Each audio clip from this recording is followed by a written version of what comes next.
Assalamualaikum buat teman-teman yang masih bingung tentang apa sih yang dimaksud dengan jabatan yang relevan atau bagaimana cara kita melihat bahwa pengalaman yang kita miliki relevan dengan jabatan yang dibutuhkan. Nah, di sini dalam Permen-PAN RB ya, Peraturan Menteri Pendayagunaan Aparatur Negara dan Reformasi Birokrasi Republik Indonesia Nomor 1 Tahun 2023 tentang jabatan fungsional. Jabatan fungsional itu dimana kita ketahui bahwa digunakan sebagai jabatan untuk pengadaan PPK tahun 2023 ini. Nah, pengalaman penentuan jabatan fungsional itu ya dipilih berdasarkan kebutuhan. Nah, di sini dikatakan bahwa ya pengusulan atau penetapan jabatan fungsional,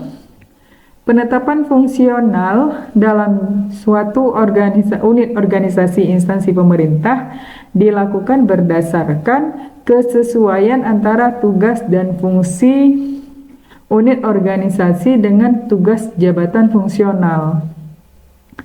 Nah, jadi di mana bahwa jabatan teman-teman sebelumnya atau pengalaman sebelumnya dengan yang dilamar itu harus relevan.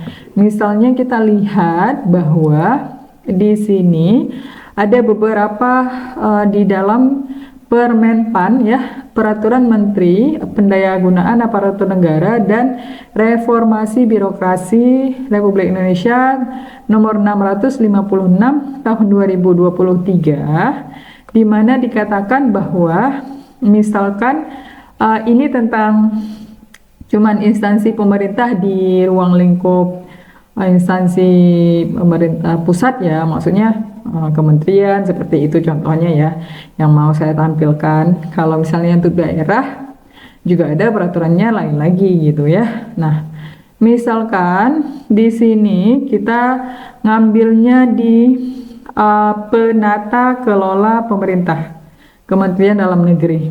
Nah, Kementerian Dalam Negeri itu diprioritaskan kepada S1 ya atau D4 ilmu pemerintahan, yang mana tugas jabatannya ialah melaksanakan kegiatan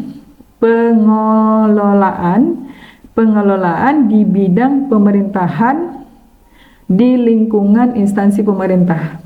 Nah, jika teman-teman sebelumnya punya nih pengalaman di bidang pengelola data misalnya ataupun pengelola administrasi. Nah, ini bisa ya teman-teman masih serumpun ataupun masih masuk ke jabatan yang relevan dengan harus sama kualifikasi pendidikan yang dibutuhkan. Atau misalnya kita ke jabatan yang lain ya, nomenklatur jabatan yang lain misalnya yaitu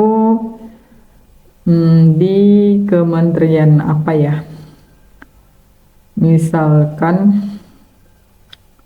kita di operator layanan kesehatan itu misalnya teman-teman sekarang di operator sekolah ataupun operator unit gitu ya. Jadi bisa teman-teman ya, karena melakukan kegiatan persiapan dukungan di bidang layanan kesehatan. Nah, tapi yang harus diperhatikan ialah jika kesehatan, maka yang dibutuhkan ialah pengalaman di bidang kesehatan sebelumnya. Oke, itu aja dari saya. Juga berlaku untuk kebutuhan guru. Misalkan di guru, lulusan PBG. Jadi teman-teman itu harus benar-benar menentukan ya, saya lulusan PPGK atau termasuk di Dapodik. Nah, ini yang dimaksud, yang saya maksudkan bisa di bagian formasi khusus dan bagian formasi umum. Nah, kalau misalnya formasi khusus bisa XTHK 2 ataupun guru non ASN. ataupun begitu juga dengan di instansi yang lainnya, bisa XTHK 2 ataupun ataupun pegawai non ASN. Namun yang harus diperhatikan yaitu kesesuaian antara tugas dan jabatan fungsi unit dengan tugas jabatan fungsional yang dibutuhkan saat ini. Terima kasih, semoga bisa membantu teman-teman ya. Jika ada pertanyaan boleh silakan ditulis saja di komentar. Assalamualaikum.